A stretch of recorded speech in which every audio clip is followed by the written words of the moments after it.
When I was in middle school, we were given a curriculum on US history that involved some indigenous people's history as well as colonialism, or what they wanted us to learn about colonialism. And during that curriculum, within the first month or 2 months of it, we went on a field trip to what was called the Minneapolis American Indian Center. And on that field trip, we were sat down by an indigenous elder. And that elder said, "So I've talked to your teachers, I've gone over your curriculum, I've read most of it, if not all of it, and I'm here to tell you that it's all BS. None of it's real. None of it's true."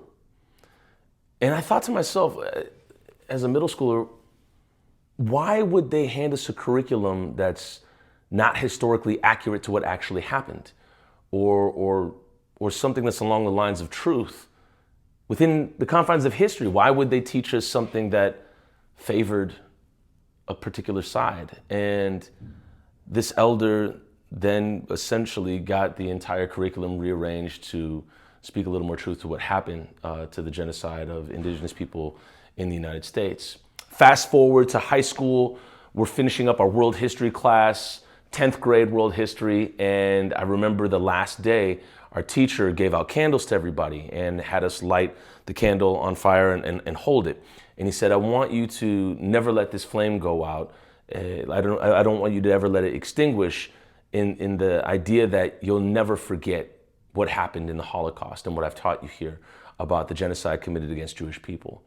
And I thought to myself, when I asked him, literally, I think, why would anybody deny the Holocaust, that it happened?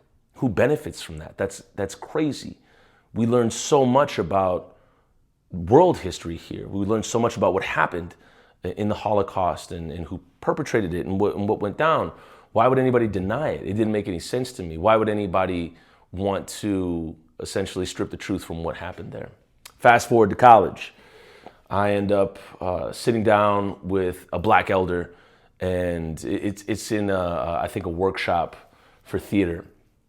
And we kind of have an after hours, after class lecture discussion.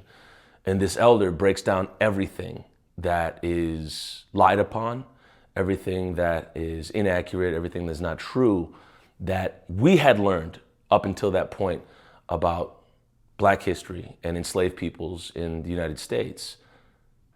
And I thought to myself, why would we be lied to about that? Who benefits from that?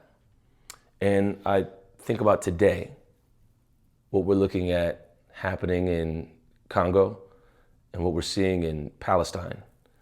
And who benefits today from these genocides occurring?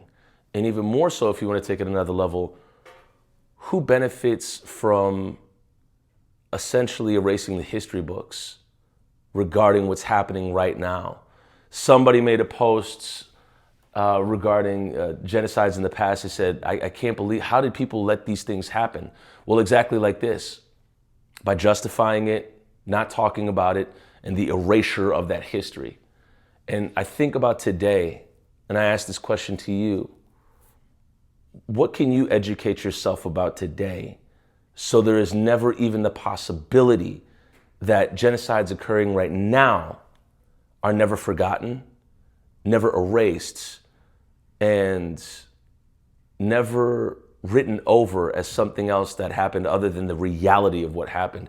And then this last question I'll give to you: who benefits from the erasure of that history? Who benefits from rewriting history books when a genocide has occurred?